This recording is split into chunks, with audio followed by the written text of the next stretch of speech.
नदीम अफजल चंद साहब, सवालात तो बहुत सारे हैं, मामला बहुत ज़्यादा ख़राब हुए हैं, किधर जा कहाँ रहे हैं। एक तो डेट के हवाले से पहले खबर आती है कि जी दोनों बड़ी पार्टियों में, क्योंकि बड़े स्टेक होल्डर्स आप दो ही हैं, पीपल्स पार्टी और PMLN। मौलाना पहले नाराज़ हुए थे, उनको जरदारी साहब ने भी थोड़ा सा मनाने की कोशिश की, फिर मियाँ नवाज शरीफ साहब ने भी टेलीफोन पर उनको मना लिया। तो अब सूरत हाल है क्या? एक तो तारीख कब फाइनल हो रही है, अवाम बड़ी बेचैन है कि जी पता नहीं ये इसी तरह डोलते डालते। अब एक तो चीज़ तो तय है ना कि असम्बलियाँ डिज़ोल्व हो रही हैं। बिस्मिल्लाह, सबसे पहले तो मैं आपको 92 चैनल पे मुबारकबाद देता हूँ। बहुत बहुत आपके शुक्रिया। नई साइन इन पे आपके साथ पहला प्रोग्राम है, तो अच्छा है आप जैसे लोग बोलते हैं, खुल के बोलते हैं, हमें भी मौका देते हैं। इस घुटन के माहौल में आजकल बोलना भी जाए या सुना भी जाए, थोड़ा बहुत जितना कुछ है मैं समझता हूँ काफ़ी है। देखिए 4-5 चीज़ें आपने डिस्कस की हैं। सबसे पहले तो महंगाई को ले लेते हैं, यकीनन है, लेकिन मायूसी नहीं होनी चाहिए। और असल चीज़ यह है कि इस मुल्क में जो सियासत है वो पॉलिटिकल क्लास ने करनी है या किसी और ने करनी। ये मुल्क के जो करोड़ों अरबों रुपया इस आइन के तहत खर्च हो रहा है असम्बलियों के ऊपर, या गवर्नमेंट्स बनाई जाती हैं या आवाम के वोट की तरफ, तो मेरे जैसे पॉलिटिकल वर्कर के लिए तो ये सवाल है कि क्या वो फ्री एंड फेयर माहौल हमें मिलेगा इलेक्शन लड़ने का कि नहीं मिलेगा। अच्छा, असल सवाल ये है। सही। दूसरा, अच्छी गवर्नमेंट्स आएंगी, अच्छी असम्बली करेगी, लोग इज़्ज़त करेंगे। ये ट्रांजिशनल फेज़, ये थर्ड वर्ल्ड में, डेवलपिंग कंट्रीज़ में ये होता है। हमारे मुल्क में क्योंकि हमने मज़हब और रियासत को बड़ा मिक्स अप किया हुआ है, तो ये लहदा होते होते हमारा जो ठेकेदार है, इस्लाम की जो ठेकेदारी होती है या आइन की ठेकेदारी, ये लहदा चीज़ें हैं। तो ये टाइम लगेगा ट्रांजिशनल फेज़ में। हमारी खुशकिस्मती कहें या बदकिस्मती कहें, हम ऐसे जनरेशन, ऐसे दौर पे आ गए हैं कि ये अब सारी चीज़ें हमने देखनी थी, हमने इसको झेलना था। निगरान हुकूमत यकीनन आएगी और अपने वक्त पे इलेक्शन आइन के तहत होने चाहिए। अगर इलेक्शन डिले होंगे तो पॉलिटिकल क्लास के लिए कतन फ़ायदे में नहीं होगा। सही, अगर इलेक्शन डिले होंगे। और सच्ची बात है, मैं अगर क्यों अभी भी लगता है कि वो अंग्रेजी एक कहावत है ना कि there is many a slip between cup and the lip, कि जब वक्त आएगा तब पता चलेगा। तो अगर क्या है कि शायद इस मुल्क में, देखिए इस मुल्क में बड़े बड़े प्रोजेक्ट्स बनते हैं, फिर वो डिमॉलिश होते हैं, फिर अगले बजट में वो उनके लिए कोई फंड नहीं होता। हर किस्म के projects, developing, political, social, spiritual बड़े बड़े प्रोजेक्ट्स बनते हैं। नहीं, स्पिरिचुअल किस तरफ से बनते हैं? स्पिरिचुअल तो चीजों को कंट्रोल कर रहे होते हैं। लगाया जाता है ना, एक प्रोजेक्ट बनाया, फिर उसके ऊपर चूरन फेंकी, रेसिपी फेंकी। अच्छा, कोई स्पिरिचुअल रेसिपी आ गई, कभी इस्लामिक रेसिपी डाल दी, कभी आइन की रेसिपी डाल दी, कभी इनकलाब की रेसिपी डाल दी, कभी जहाद की रेसिपी डाल दी। अच्छा, ये स्पिरिचुअल रेसिपी तो मैंने सुना तमाम सियासी जमातों में बहुत कॉमन है। देखिए मैं समझता हूँ कि हम, क्योंकि इस्लाम के नाम पे ये मुल्क बना है, तो हमें टच नहीं देना चाहिए। अपना अपना मज़हब हर एक का, अपना अपना फ़िरका हर एक का।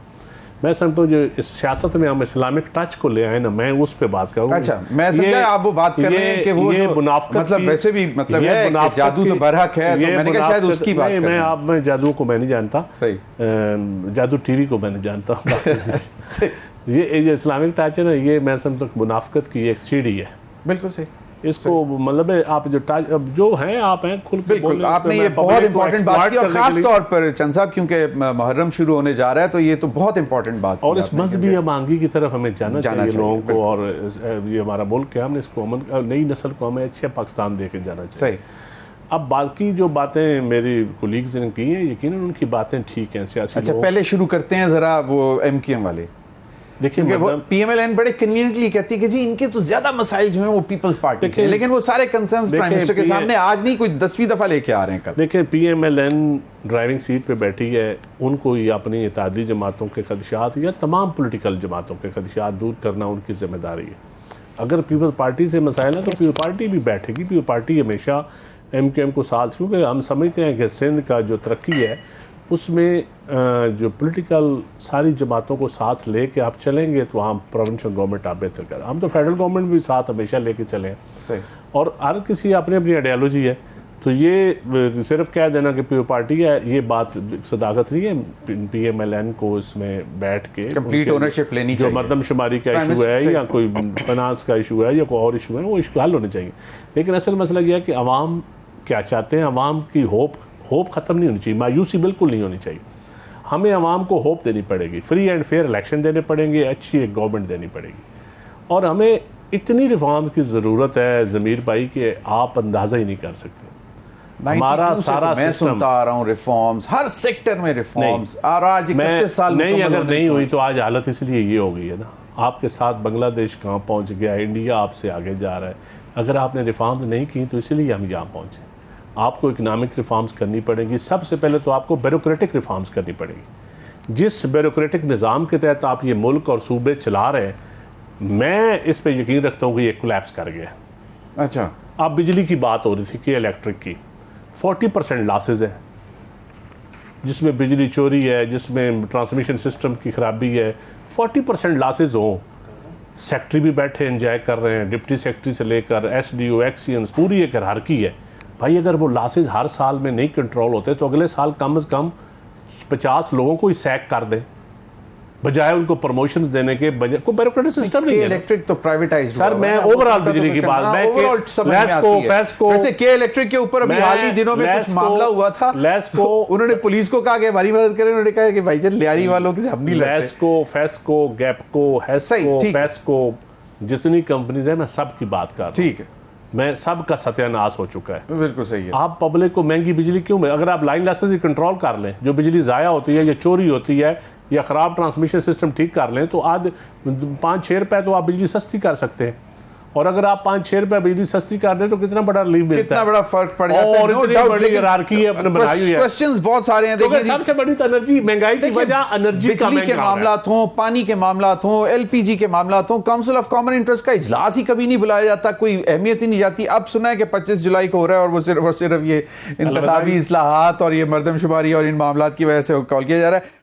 सायरा बानो साहिबा ने नाम नहीं बताया, समर बिलोर साहिबा ने कह दिया नदीम नजल चंद साहब हमारे फ्यूचर के केयर टेकर प्राइम मिनिस्टर हो सकते हैं। बड़े ही ऑनरेबल। नहीं, मैंने तो इलेक्शन लड़ना है। अच्छा, इलेक्शन लड़ना है, मैंने तो इलेक्शन लड़ना है। मैं चंद साहब, आप मेहरबानी नहीं, हर पार्टियों में देखें, मैं बिलोर साहब, मैं देखें सायरा बानो साहिबा ने कुछ कोई बात, हर पार्टी में अच्छे लोग हैं। सही, यकीनन पॉलिटिकल लोगों ने स्ट्रगल्स किया इस मुल्क में। मैं अक्सर कहता होता हूँ कि जेलें भी, कोड़े भी, फांसियाँ भी, शहादतें भी, ये पॉलिटिकल लोग हैं।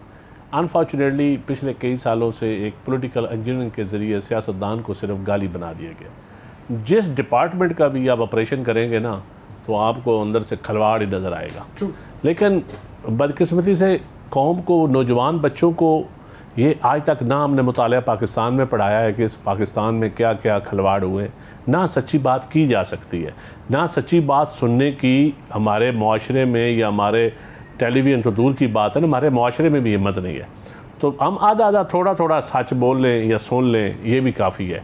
बाकी सिर्फ सियासतदानों को गालियाँ देना बड़ा आसान होता है। मैं अक्सर कहता होता हूँ कि सबसे पंचिंग बैग जो है आसान हो सियासतदान, लेकिन हम में गंदे लोग भी बड़े हैं। हम बड़े घटिया काम भी हम सियासतदानों ने किए हैं, और अल्लाह न करे आइंदा भी हम करें। बार हम इस्तेमाल ईंधन भी हम ही बनते हैं, जमहूरियत के ख़िलाफ़ हो या जमहूरियत का ईंधन हो।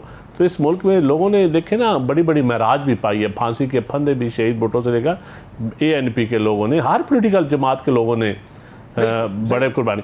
आगे पब्लिक को देखें, इस वक्त जो रोना धोना है ना, मैं समझता हूँ इससे बेहतर है कि हम आइंदा वे फॉरवर्ड की तरफ जाएं। वे फॉरवर्ड क्या है? फ्री एंड फेयर इलेक्शन, और फिर निज़ाम अदल को सर नहीं, मैं कोई ज़रूरी नहीं अगर किसी के पास मेजॉरिटी हो, सही है, कंट्रोल डेमोक्रेसी नहीं चलेगी इस मुल्क में। कंट्रोल कौन? अवाम कंट्रोल करती है। कंट्रोल डेमोक्रेसी जो है ना, आप जितनी देर चलाएंगे उतनी देर कोई अच्छा डिलीवर नहीं हो सकेगा।